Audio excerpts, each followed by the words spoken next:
when I come in and just plop down on his lap and give him a big smooch for no reason at all. Those are true teaching moments. Hi, Cyber Sisters and Misters. It's Sunkissednic. Welcome back. Today's video is another installment of the Sunkissed Says series. So if you're interested, stay with me. Subscribe. Let's talk. Not chit chat, not shoot the breeze, not shoot the ish. I don't know what else. But let's have a quick but meaningful conversation today. We'll keep it light and fun though, while I go through my earring collection and decide what I want to keep and what I want to toss.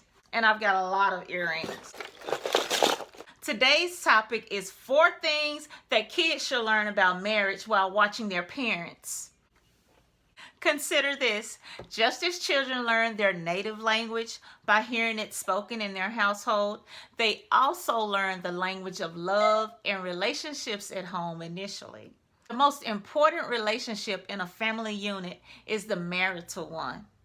But allow me to add that single parents can also demonstrate these lessons in healthy and appropriate relationships with family and friends.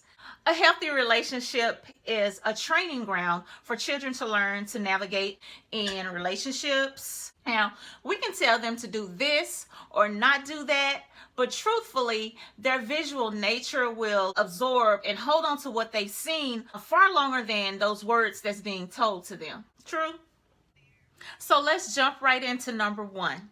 Fighting fair and working through problems. Every family will experience problems, and children learn how to work through them by seeing the heads of the family work through the problems. But losing control during a conflict is the last thing that children need to see. And it's the last thing you want to do if you want to keep that marriage healthy and strong. But before I get too far into this video, I'll tell you a little background about my relationship. So AJ and I have been in a relationship since I was a senior in high school. We've been married for 18 years. We have 2 sons, an early teen, and also a toddler. There's 9 years age difference in our boys, which makes for some very, very interesting family times. And some pretty silly arguments too. But I can tell you this: I grew up in an environment where problems weren't discussed. There was a lot of cussing, a little discussing. I'm sure that my parents worked with the tools that they were given, and I don't know what those tools were exactly. I just know what I saw and what I experienced as a child. I didn't know the word dysfunction, but I knew that something wasn't quite right. I love my parents dearly, and I feel guilty about saying this, but the relationship was rather chaotic. It was like they lived together, but they weren't in a marital relationship. It was like they were in a business relationship, but they were not in a loving marital relationship. But let me come back home to what I was discussing. Like I said, losing control in a conflict is not what you want your children to see. Now, I didn't say that having an argument or a discussion in front of them isn't what you want to see, because AJ and I definitely Have disagreements. My marriage is definitely not perfect by any stretch of the imagination. We've argued in front of the kids. We do. Probably every few We're weeks. fussing about something. You know, we have that I'm right and you're wrong argument. That's what we do. But we know how to come back together as if it didn't happen, because 9 out of 10, it was so minute, and in that moment, we just wanted to be right. Although we don't always verbalize it, we realize later, that was so stupid. It doesn't even matter who's right or wrong. And 30 minutes later, we're chatting and having a good time with each other as if that little spat never even occurred. When I say fighting fairly, and we have our little scuffles, or however that word is that Judge Judy likes to say, we don't have ours behind closed doors. We have our spats, and we fuss, We don't try to rush away from the kid. It can go down in a car. It can go down in a closet, the bedroom, the bathroom. It doesn't matter where. At home. But we do fight fair. We don't call each other names, and we don't hit below the belt intentionally. And I do sympathize with couples that go through that, and I'm so thankful to God that that's not one of the hurdles or obstacles that we have to overcome. We don't do a lot of when we're talking to each other. That's just not our nature. Now, I am a loud talker, but I'm not a shouter. I'm not a screamer. I'm not proud of being a loud talker. But my point is, we fight fair, and we aren't hiding it from the boys because it's a part of life, and they see it, and we live life, not a reality show.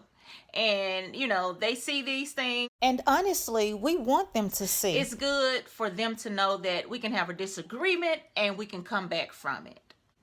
Number 2, my favorite one, date night. We will get a sitter, or call grandma or grandpa, that favorite auntie or awesome uncle, and we make time for each other, planning out so that you're not rushed and you're calm and cool and simply ready to enjoy each other's company. And the kids will see the effort and the results of that effort when you all get ready to step out for a night out on the town looking so fresh and so fly. And my team will say, "Looking good, Mom," or "You think you're cute, Mom." Whatever. But mind you that "looking good, Mom" is usually followed by, "Can I buy a video game?" But he notices all the same. We don't allow our couple time to get shelved. We still like each other 20 plus years later. And date night shows our kids that our marriage is still very important to us. It shows that we still enjoy being around each other, and often. Number 3, dropping gender roles and sharing responsibilities.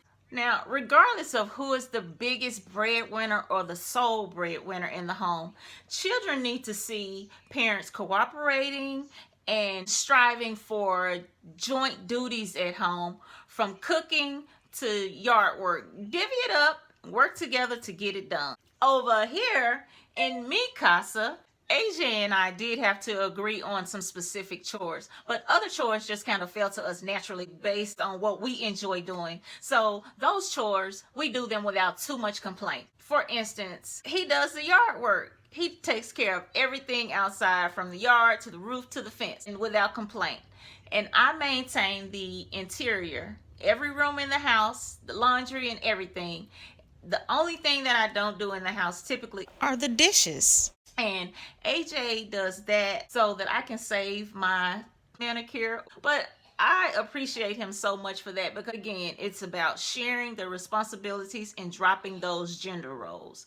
And gender roles are so foolish in itself because, first of all, I know how to go outside and cut the grass. I know how to use the weed eater. I know how to use the edger. I know how to mix the oil and the gasoline. I know how to do all of that, but that's not what I enjoy doing. That's what AJ enjoys doing, and he also takes that time to teach those things to our sons. So he takes on that responsibility of the yard without complaint.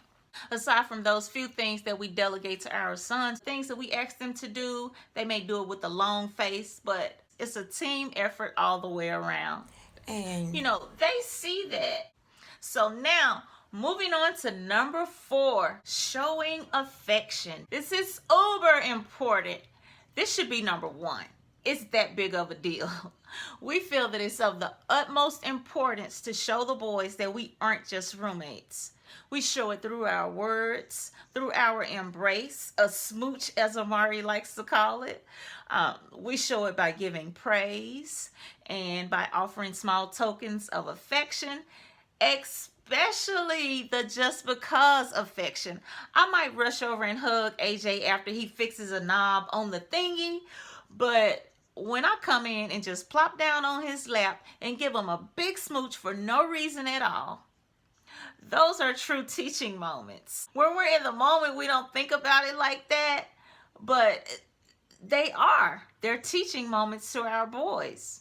And it's so true that children who aren't used to seeing affection or grew up being affectionate, they sometimes grow up being uncomfortable and ill-prepared to express affection and feelings. And we want these two prepared to give and receive affection.